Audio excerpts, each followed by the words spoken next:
नमस्कार। BSS online के audio article programme में एक बार फिर से आपका स्वागत है।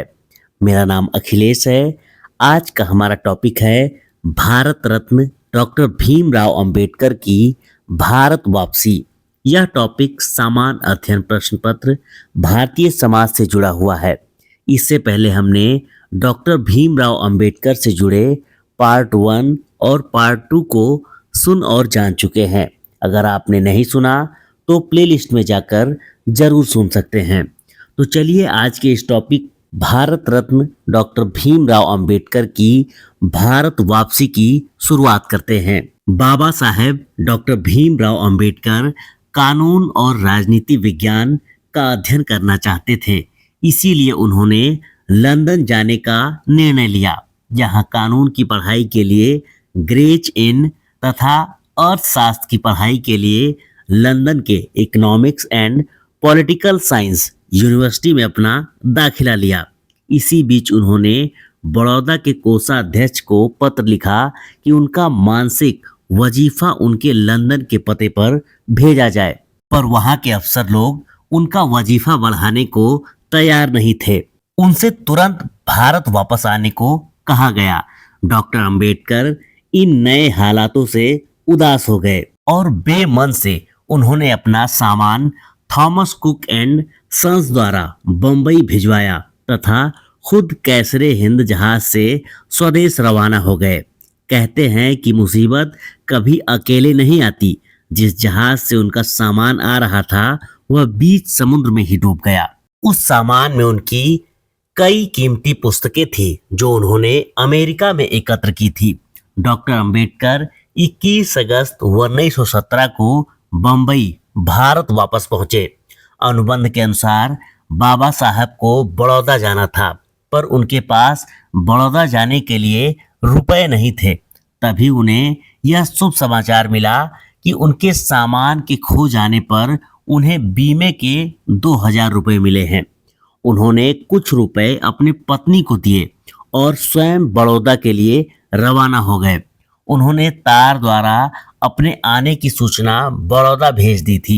बड़ौदा के महाराज सयाजीराव गायकवाड़ इस समाचार से बहुत खुश थे। उन्होंने डॉक्टर अंबेडकर और उनके भाई को स्टेशन से लाने के लिए अपने अधिकारियों को कहा भी, पर कोई भी उन्हें लेने नहीं आया। आखिरकार अछूतों को कोई क्यों लेने आता। दोनों भाई शहर में रहने के लिए जगह ढूंढते रहे। आखिरकार उन्होंने तय किया कि अपनी जाति नहीं बताएंगे और इस तरह उन्हें एक पारसी होटल में रहने को जगह मिल गई। डॉक्टर अंबेडकर को महाराज की फौज में सचिव की नौकरी मिल गई। यह एक सम्मानजनक नियुक्ति थी, पर महाराज के चपरासी और क्लर्क ऐसा नहीं सोचते थे। वे हमेशा उनकी फाइलें मेज पर फेंक कर देते थे ताकि कहीं वह उस अछूत व्यक्ति से छू न जाए। डॉक्टर अंबेडकर को कभी भी दफ्तर में पानी नहीं पिलाया जाता था। वह अपना खाली समय पुस्तकालय में बिताते थे। इस पक्षपातपूर्ण व्यवहार के बावजूद उन्होंने कभी भी अपनी शांति व धैर्य नहीं खोया। इसी बीच जिस होटल में वह रह रहे थे वहां के मालिक को उनकी जाति के बारे में पता चल गया और उसने उन्हें होटल से निकाल दिया। डॉक्टर अंबेडकर ने महाराज को अपने रहने की समस्या के बारे में बताया। महाराज ने अपने दीवान से इस विषय में बात की, पर दीवान ने अपनी मजबूरी बताई कि वह अंबेडकर की मदद नहीं कर सकते। इस स्थिति से डॉक्टर अंबेडकर बहुत दुखी हुए। उन्हें लगा कि उच्च शिक्षा भी उनके जाति के साथ हो रहे भेदभाव को दूर नहीं कर पाई। आज भी लोग उन्हें अछूत ही मानते रहे हैं। वर्ष 1917 में उन्होंने बंबई वापस लौटने का निश्चय किया। बंबई में उन्होंने अपने साथ हो रहे इस पक्षपातपूर्ण व्यवहार के बारे में अपने गुरु व परामर्शदाता कैलुस्कर को बताया। श्री कैलुस्कर जी के एक मित्र प्रोफेसर जोशी जी बड़ौदा में थे। वह डॉक्टर अंबेडकर को अपने घर रखने को तैयार भी हो गए, पर जब डॉक्टर अंबेडकर बड़ौदा पहुंचे तो स्टेशन पर उन्हें जोशी जी का पत्र मिला कि उनकी पत्नी किसी अछूत व्यक्ति को घर में नहीं रखना चाहती। डॉक्टर अंबेडकर ने तुरंत बंबई वापसी का टिकट ले लिया।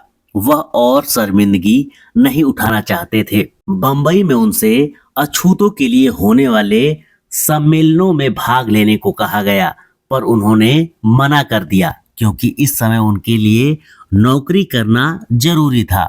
उन्हें छोटे मोटे कई काम करने पड़े। उन्होंने शेयर सलाहकार का काम भी शुरू किया, पर जब लोगों को उनकी जाति के बारे में पता चला तो उन्होंने उनके पास आना बंद कर दिया। इसी बीच डॉक्टर अंबेडकर ने ब्रिटेन के प्रसिद्ध दार्शनिक बर्ट्रांड रसल की पुस्तक रिकंस्ट्रक्शन ऑफ सोसाइटी के लिए एक आलोचनात्मक लेख लिखा, जो इंडियन इकोनॉमिक सोसाइटी में प्रकाशित हुआ।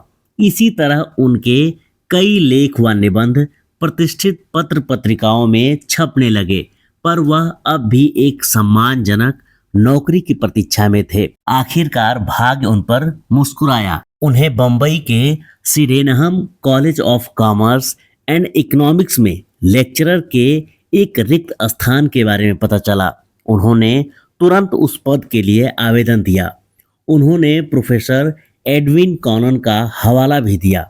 उस पद के लिए कई योग्य उम्मीदवार थे, पर डॉक्टर अंबेडकर को उस पद के लिए चुना गया। अस्पृश्य जाति का होने के बावजूद उन्हें उनकी विशेष योग्यता के कारण उन्हें अर्थशास्त्र के अस्थायी प्रोफेसर की नियुक्ति मिल गई। उन्होंने 450 रुपये मासिक वेतन पर 11 नवंबर 1918 को पद ग्रहण किया। आरंभ में छात्रों ने अस्पृश्य जाति के लेक्चरर की कक्षा में जाने में कोई रुचि नहीं दिखाई, पर अंबेडकर जी पूरी निष्ठा व लगन से अपना कार्य करते रहे और जल्द ही अपने विस्तृत ज्ञान के लिए प्रसिद्ध हो गए। छात्रों के संग उनकी घनिष्ठता व आत्मीयतापूर्ण व्यवहार बढ़ने लगा। छात्र उनके व्याख्यान सुनने को लालायित रहने लगे। यहाँ तक कि अन्य कॉलेजों के छात्र भी उनके व्याख्यान सुनने के लिए आने लगे। उनके जो सहकर्मी उनके साथ भेदभाव करते थे, धीरे धीरे वे सभी इस पक्षपातपूर्ण व्यवहार को भूलने लगे। वे समानता की इस संघर्ष की राह पर आगे बढ़ने लगे।